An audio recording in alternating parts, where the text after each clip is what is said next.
Friends, welcome to my channel Saraswati commerce academy. तो friends, आज हम करने वाले हैं अपना अकाउंट का चैप्टर नंबर 3। अब चैप्टर नंबर 3 में क्या बताए गए हैं हमें, अकाउंटिंग प्रिंसिपल्स। उसकी हम पहले ही 2 वीडियो कर चुके हैं। 2 वीडियो सेशन में हमने क्या क्या किया कि अकाउंटिंग प्रिंसिपल्स क्या होते हैं, उनकी कैरेक्टरिस्टिक्स क्या होती है, और क्या किया हमने इसके कुछ अकाउंटिंग प्रिंसिपल्स के कंसेप्ट कर लिए। और जो कंसेप्ट थे वो मोस्ट इंपॉर्टेंट कंसेप्ट थे। क्या क्या थे, चलो फटाफट से उसको रिवाइज करते हैं। फर्स्ट था हमारा गोइंग कंसर्न कंसेप्ट, सेकंड था हमारा कंसिस्टेंसी कंसेप्ट, और थर्ड था हमारा accrual concept. Going concern concept में हमने क्या पढ़ा था कि जो हमारा बिजनेस है वो लंबे टाइम पीरियड तक चलेगा।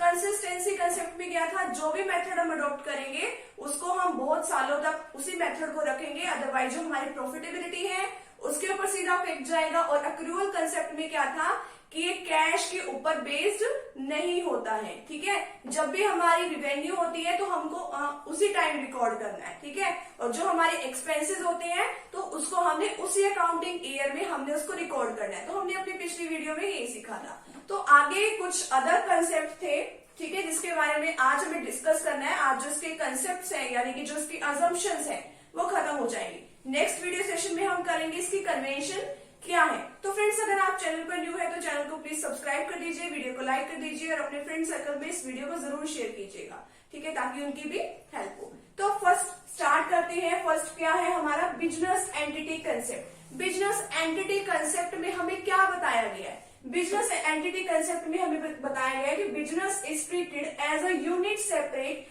And distinct from its owner. इसमें बताया गया कि जो हमारा बिजनेस है और जो हमारा ओनर है, ओनर कह लो या प्रोप्राइटर कह लो, दोनों ही सेम बात है। यानी कि वो दोनों ही एक दूसरे से अलग अलग है। कौन अलग अलग है, बिजनेस भी और जो हमारा ओनर है बिजनेस का वो भी, दोनों एक दूसरे से अलग अलग है। ठीक है, क्योंकि बिजनेस सारे काम खुद से भी कर सकता है। नेक्स्ट है business unit should have a complete separate set of books. जो बिजनेस की यहाँ तक वो तो अलग अलग है ही, उनकी बुक्स भी दोनों की अलग अलग होती है। ओनर अपना अलग बुक्स में रिकॉर्ड करता है और जो बिजनेस की जो बुक्स होती है उसमें अलग ट्रांजेक्शंस जो है वो लिखी जाती हैं। ठीक है, अब जो कि हमारा ओनर है वो अपने पर्सनल यूज के लिए भी अपने वहां से कुछ ना कुछ गुड्स भी लेके जा सकता है जिस चीज का वो बिजनेस कर रहा है। तो हम तो अपने बिजनेस वाली बुक्स में लिख देंगे कि सेल हुई है। अब वो उसकी मर्जी है ओनर की अपनी बुक्स में वो क्या लिखेगा। तो इन दोनों की अलग अलग बुक्स होती है। ठीक है, नेक्स्ट बताया गया है the proprietor is treated as a creditor of business. ये मोस्ट इंपॉर्टेंट है। मोस्ट इंपॉर्टेंट क्यों है ये मोस्ट इंपॉर्टेंट इसलिए है क्योंकि जो हमारा बिजनेस का प्रोप्राइटर है, प्रोप्राइटर का मतलब कि जो हमारे बिजनेस का जो ओनर है उसको हमारा बिजनेस क्या मानता है कि वो क्या है, वो हमारा बिजनेस का क्रेडिटर है। अगर आपने बेसिक जो टर्म्स है अकाउंटिंग्स की, अगर आपने सेकंड चैप्टर समझा हो तो उसमें क्रेडिटर का मतलब बताया गया है कि क्रेडिटर क्या होता है। क्रेडिटर क्या होता है, क्रेडिटर वो होता है जिसको हमने पैसे देने हैं, वो हमारा है क्रेडिटर।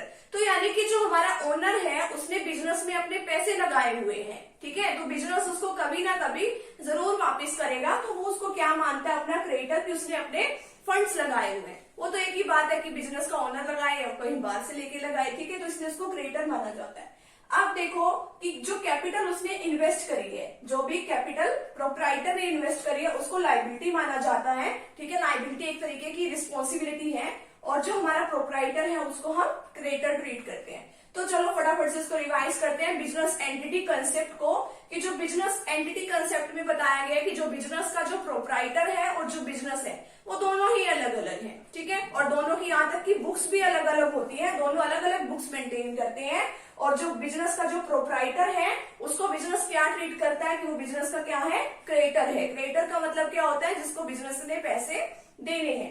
सेकंड हमारा कंसेप्ट है money measurement concept. Money measurement concept में ये बहुत ही इजी है कि इसके अंदर ओनली वही जो ट्रांजेक्शन जो है रिकॉर्ड करी जाती है which are expressed in terms of money. यानी कि जो मनी की टर्म्स में जिसको हम रिकॉर्ड कर सकते हैं ओनली वही ट्रांजेक्शंस इसके अंदर लिखी जाती है। किसके अंदर, जो भी हमारी अकाउंटिंग बुक्स होती हैं उसके अंदर जो भी मनी से रिलेटेड ट्रांजेक्शंस है उसको हम लिख देंगे। ठीक है, जो भी मनी से रिलेटेड नहीं है उसको हम नहीं लिखेंगे, चाहे वो हमारे बिजनेस के लिए कितने भी इंपॉर्टेंट ट्रांजेक्शन क्यों ना हो। ठीक है, मान लो सेल्स मैनेजर का और प्रोडक्शन मैनेजर का आपस में झगड़ा हो जाए, ठीक है, झगड़ा हो गया तो उससे प्रोडक्शन पे सीधा सीधा इफेक्ट पड़ेगा, लॉस भी हो जाएगा उससे, तो उसको भी हम नहीं लिखेंगे। ठीक है, तो जो भी बिजनेस में मनी से रिलेटेड ट्रांजेक्शन है हम उसी को रिकॉर्ड करेंगे।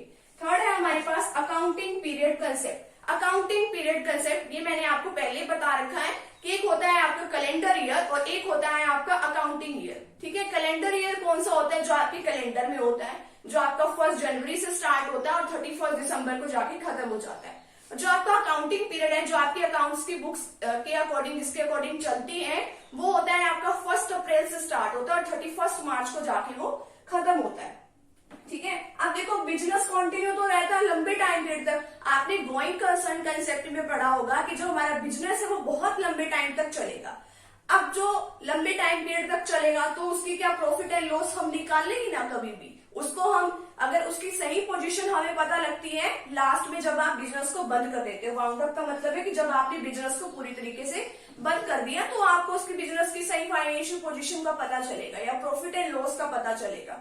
अब आप इतने लंबे टाइम तक वेट तो नहीं कर सकते। अब आपने जो भी पॉलिसी आपने मेंटेन कर रखी है उसको आपको देखना भी होगा कि ये सही है कि नहीं है, तो इसीलिए इस कंसेप्ट की जरूरत महसूस हुई, तो अकाउंटिंग पीरियड जो कंसेप्ट है वो बना दिया गया। और जो अकाउंटिंग पीरियड कंसेप्ट है वो आपका नॉर्मली जो 12 मंथ्स का होता है। ठीक है, तो इसके अकॉर्डिंग 12 मंथ्स के अकॉर्डिंग जो भी प्रॉफिट एंड लॉस है, जो भी अकाउंट्स है, वो सब प्रिपेयर किए जाते हैं। तो नेक्स्ट है आपका historical cost concept. Historical cost concept में क्या बताया गया है, an asset is recorded in the books of account at the price at which it was acquired. यानी कि इसके अंदर जो भी आपकी बुक्स ऑफ अकाउंट्स के अंदर उसी प्राइस पे आपकी एसेट को रिकॉर्ड किया जाता है जिस प्राइस पे वो खरीदी गई हो।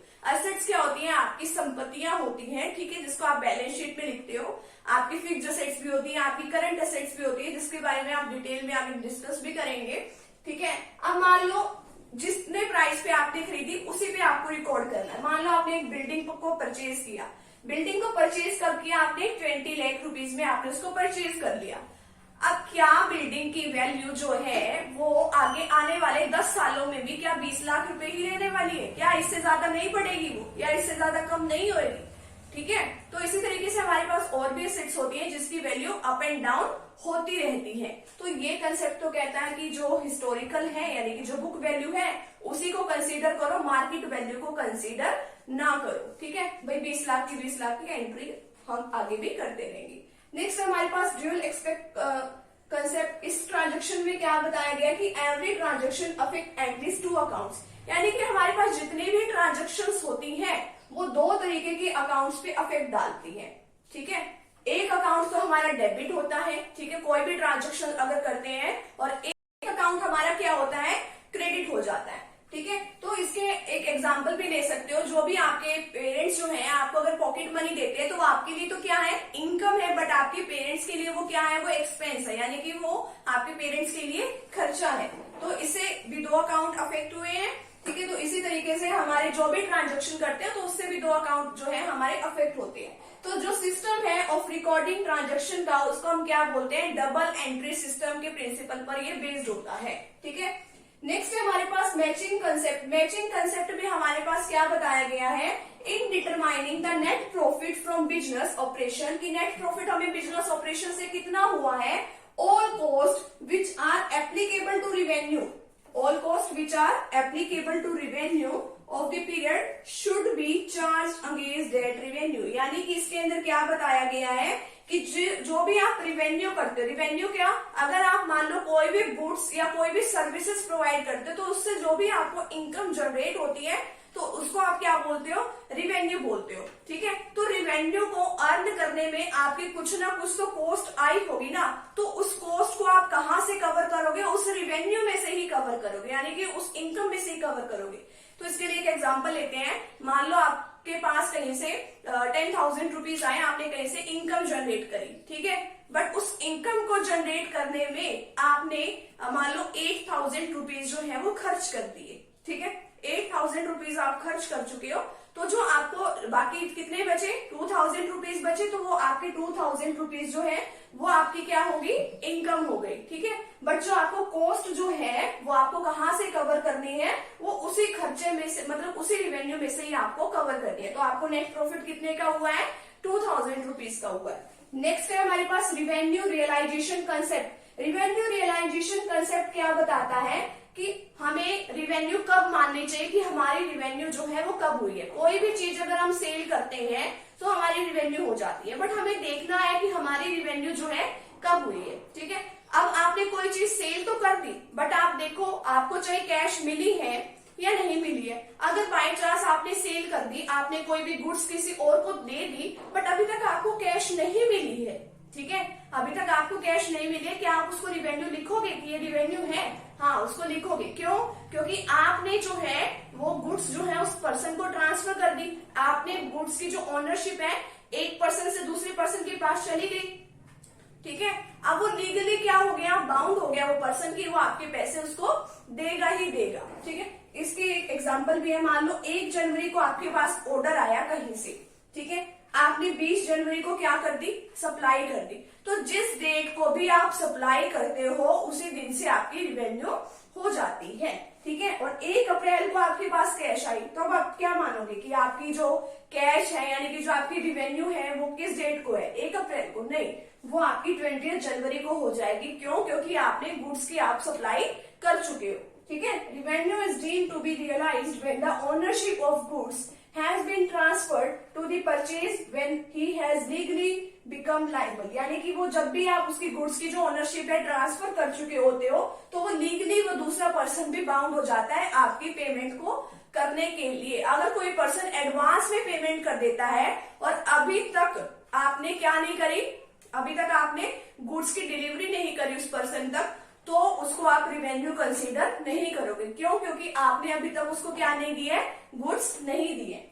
लास्ट जो हमारा कंसेप्ट है उसमें क्या बताया गया है, ऑब्जेक्टिविटी कंसेप्ट। ऑब्जेक्टिविटी कंसेप्ट क्या है कि सब कुछ ऑब्जेक्टिव मैनर से होना चाहिए, कि सब कुछ एक अच्छे ढंग से हमें परफॉर्म करना चाहिए, उसमें फ्री फ्रॉम पर्सनल बाइस, यानी कि पर्सनल बाइस नहीं होनी चाहिए। ये नहीं है कि अपने अकॉर्डिंग ही सब कुछ अकाउंट जो है गोलमाल कर दिए, यानी कि अपने अकॉर्डिंग ही अकाउंट जो है उसमें गड़बड़ कर दी, कुछ नहीं होना चाहिए अपने अकॉर्डिंग। ठीक है, तो हमें सब कुछ एक अच्छे मैनर से काम करना चाहिए। जो भी हम ट्रांजेक्शन कर रहे हैं उससे रिलेटेड हमें वेरीफाइड हमारे पास डॉक्यूमेंट्स होने चाहिए, इन्वेस्टमेंट होनी चाहिए, कैश मेमोज होने चाहिए, और भी इसी तरीके के हमारे पास सब कुछ होना चाहिए कि जिससे हम कह सके कि ये जो ट्रांजेक्शन है वो बिल्कुल सही है। तो आज के वीडियो सेशन में जितने भी हमारे कंसेप्ट थे अकाउंटिंग से रिलेटेड, अकाउंटिंग प्रिंसिपल से रिलेटेड जितने भी कंसेप्ट थे, आज हमने उन सभी को कवर कर लिया है। ठीक है, और नेक्स्ट वीडियो सेशन में हम करेंगे कि जो इसकी कन्वेंशन है वो क्या है। वो हर बिजनेस से रिलेटेड कन्वेंशन जो है वो अलग अलग होती है, उनको वो 2 या 3